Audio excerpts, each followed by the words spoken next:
stretches all the way over there. The problem with this pond, there's a lot of algae in it. Normally algae is not a bad thing, essentially, for the environment. They do provide a lot of food for fish. It's one of the building blocks of the food cycle. But the big problem is, especially with this pond right here, is that it's almost blocking up the entire pond. And that can be really bad for the environment, especially for the fish that you can't see underneath. Because how they're able to breathe underwater is by getting oxygen that seeps through into the water.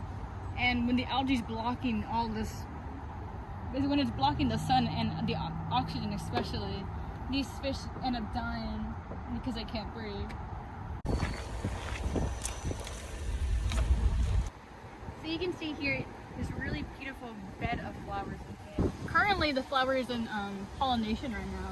Their goal is to get their seeds spread, and they do that by attracting these pollinators, especially bees, which you can see are throughout this tree right here. But for the flower, it works out for them, because when the bees are getting these nectars from the flowers, the pollen from inside the flower gets sort of spread all along the bee itself, and as it goes to the next flower to pollinate, it drops off that pollen. So in a sense, the bees and the flowers kind of get something both from this relationship. Bees get their food, and the flowers get their offspring, essentially. So as you guys can see, we actually have an armadillo right there. He's just chilling. I believe right now he's trying to dig, presumably to look for any seeds that might have gotten into the ground. Right here you guys can see a little caterpillar there. You don't want to touch it, those are very dangerous. The more fuzzy they are usually, the more poisonous they are.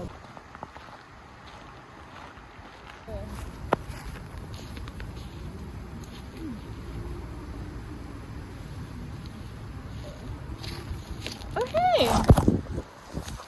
So you can see here with me, I have this tree right here, and it's not really a tree anymore because it's fallen. But you can see how even as nature is like dying and moving on, you can see how existing species grow in and move in essentially. You can see little holes for where animals have dug in and made themselves a new home. Down here in the tree that actually fell, you can see a ton of fungi have sprouted from the dead tree. Again, making themselves a home.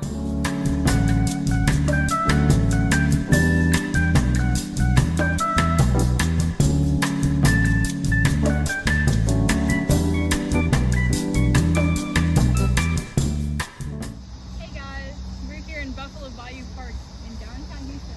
On the hunt to see if you can find one of the elusive crocodiles that are rumored to roam the bayou. I don't see any yet, but hopefully we'll find a crocodile. You can see on the sides of the banks of the river here how devastated it gets every time it floods in the bayou, which happens like almost every month by this point. The trees get devastated. You see how they're all lying, and you can also see coincidentally how they all lie with the current of the river. See how it's flowing this way right now. It's also flowing towards here.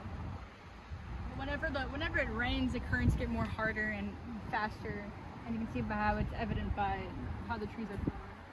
You see these two lone trees have survived the onslaught, but even then you can see how weak their roots are, how the trunk is about to fall. Probably within the next couple floods it's going to be gone. Yeah. So behind me you guys can see little logs sitting on the bridge right here. And you would think, how did they get there? Well, during Hurricane Harvey we set a record amount of flooding. This whole bridge was completely flooded. You could even see the top. So that obviously explains how those logs get up there. And they haven't moved since. We haven't had a flooding event of that magnitude, I believe, since Harvey. So they've just been sitting there, and hopefully, well not hopefully I guess, whenever the next flood happens, they'll all come back down. Or maybe more.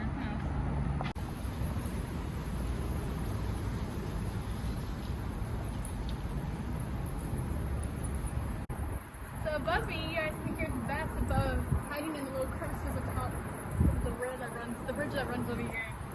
And They really like it because it's extremely dark and it's very moist. You can see the marks above of the water that leaks through, and it causes those abrasions on the road. But at night, every night, I believe around sunset, they come down and they spiral and then they go off and hunt. And right here, actually, you can see a bunch of little bugs that are just wandering around. Obviously, you guys can't smell it, but it smells like shit here. It smells really bad. And coincidentally, it attracts all these bugs that love the smell.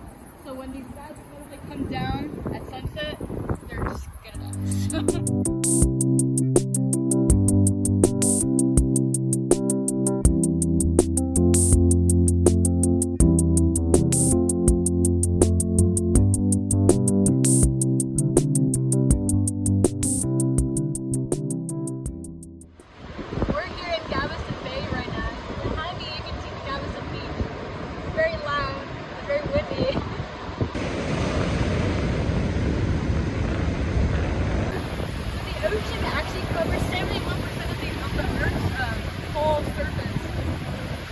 Oceans themselves actually hold 96.5% of the world's water.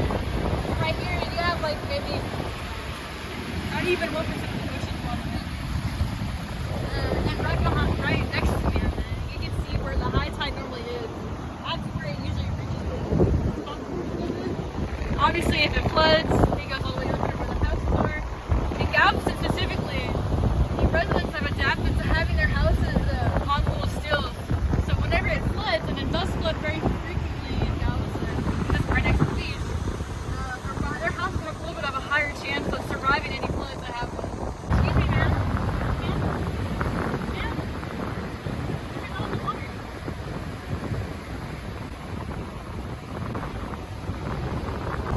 So right here we have a jellyfish here. It's been washed up on the shoreline. Obviously it's dead, but even though it's dead, I wouldn't actually touch it because even through death, its stinger reactants can still sting you. I don't know the type of species this is, but especially in Galveston, we have very dangerous ones here in the Galveston Bay. Obviously, the more dangerous ones are the deeper in the ocean, but this one, I guess, did not survive.